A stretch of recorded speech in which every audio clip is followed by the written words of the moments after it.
got a project in the shop today. Got this nice little cube style diesel fuel tank. A friend of mine bought at auction. Looks really nice. Take a look at the bottom here.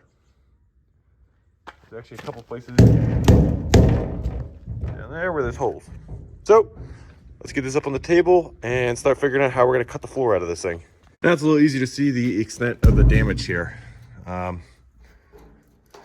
I assume it just sat down in the mud or sat against the floor of a pickup truck and condensation and stuff collected under there. So this all needs to come out. I guess in theory you could just patch over this spot right here, but all this is getting ready to go. I'm sure if I took like a hammer or something, it would probably go through in a lot of places here. So if you look on the side here, it's also rusty for about an inch up all the way around. So what I'm thinking now is I'm going to mark an inch up all the way around here and just cut so all of this goes away, plus an inch up the sides. That way I'll be starting in this much nicer material up here. I feel like it'll be easier to cut it that way and get nice straight lines. And then I'm going to cut a new piece of 14 gauge or 1/8 inch and throw it in there. And then we'll whip up a new set of brackets like this. So, I guess I will get to cutting, or first I need to mark it all out for an inch up. So I'm gonna set you guys up on a tripod for when I start cutting. Tank marked out all the way around with blue painter's tape here. So what I did was I set my combination square here to 1.5 inches, which is my distance up I wanted to come, and then just put a couple marks, line the tape up, and we're good to go. So before we're cutting, we gotta talk a little bit about safety, because that's the whole importance of when you work with a fuel tank like this. So this tank was bought at auction, so I don't necessarily know what application it had. Did a couple smell tests, and smells only like diesel fuel, so I think we're good to go with that. Between there's definitely no product in there,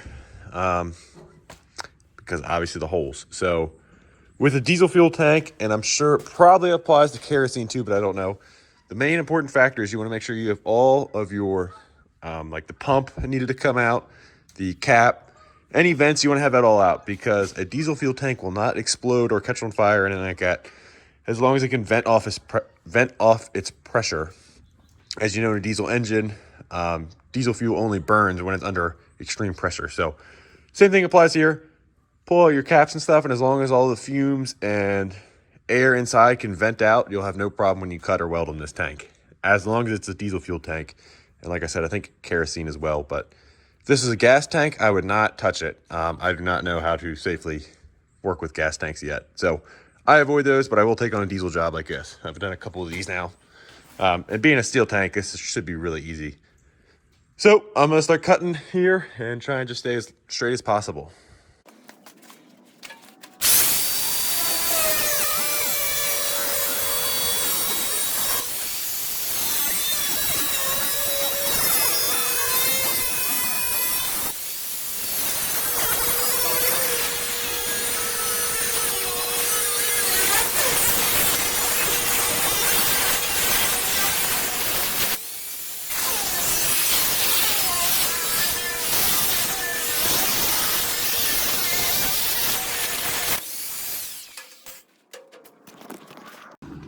All right, so this line's not perfect, but I mean, it's pretty close. The rest of it I can just grind away.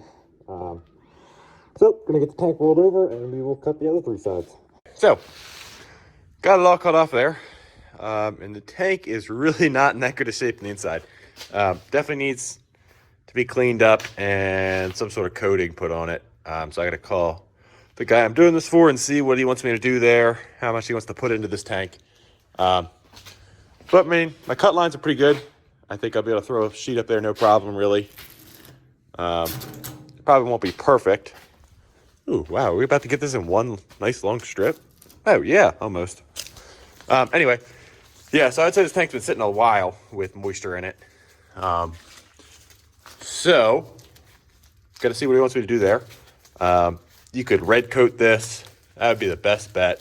Clean it up, grind it up, wire wheel it, probably, and then there's a product called Red Coat, which is actually an airplane tank sealer. I've used it plenty of times before. Usually what I would do is I would, if I have a tank, it's all closed in and good, you just run a chain through here, rattle it around, knock all the scaly stuff out, rinse it out a bunch of times, specifically with the hot water pressure washer if you can, and then you dump this red coat in there, turn the tank all around so that the coating gets all the way around the tank.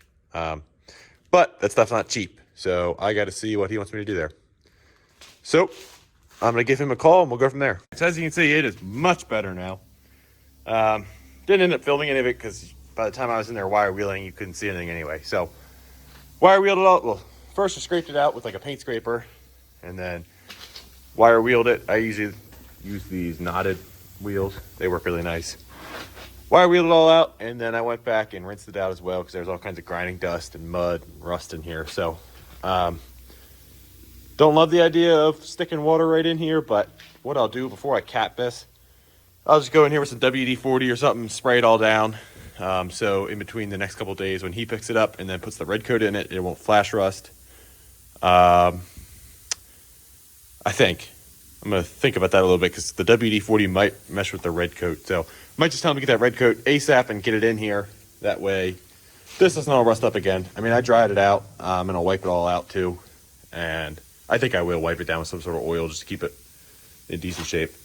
So I think I'm going to cut this out. I either have 1/8 inch steel around here. I have a nice sheet of that. I got 14 gauge on the plasma table, which would be convenient. That's all this really needs. I think that's all this probably is. Or I have some 1/8 inch diamond plate out here that I saved from another job. That would also work pretty nicely. So gotta decide which one I'm going to use. Either way, I'm going to cut it out on the plasma table so I can get a nice perfect square. And I need to go get my laptop because I forgot that this morning at my house. So I'm going to run and grab that. We'll figure out what steel we're going to use, figure out what we're going to do on the inside of this before we cap it off, and then we'll get it up there and weld it out. All right, so got the plate cut. Use 1/8 inch diamond plate. Figured a little thicker would be nice to weld. Ended up just cutting it by hand. I was having internet issues, so I couldn't open Fusion 360 to run the plasma. So just figured rather than screw with that, just cut it off with a cutoff wheel. Which, I mean, I cut it relatively straight. Here's a little low here.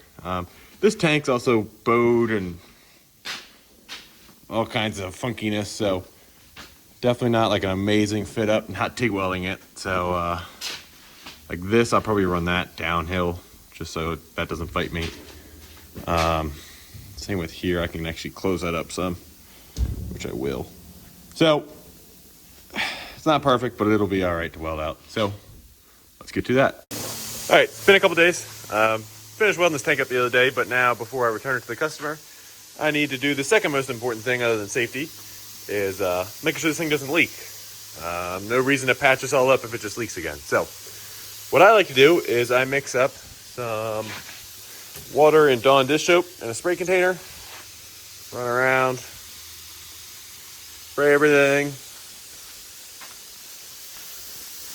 and then you just lightly, you don't want to put a whole lot of pressure in it, pressurize it, you'll see it start to pop out like that, and then you just walk around and see if there's any real big bubbles.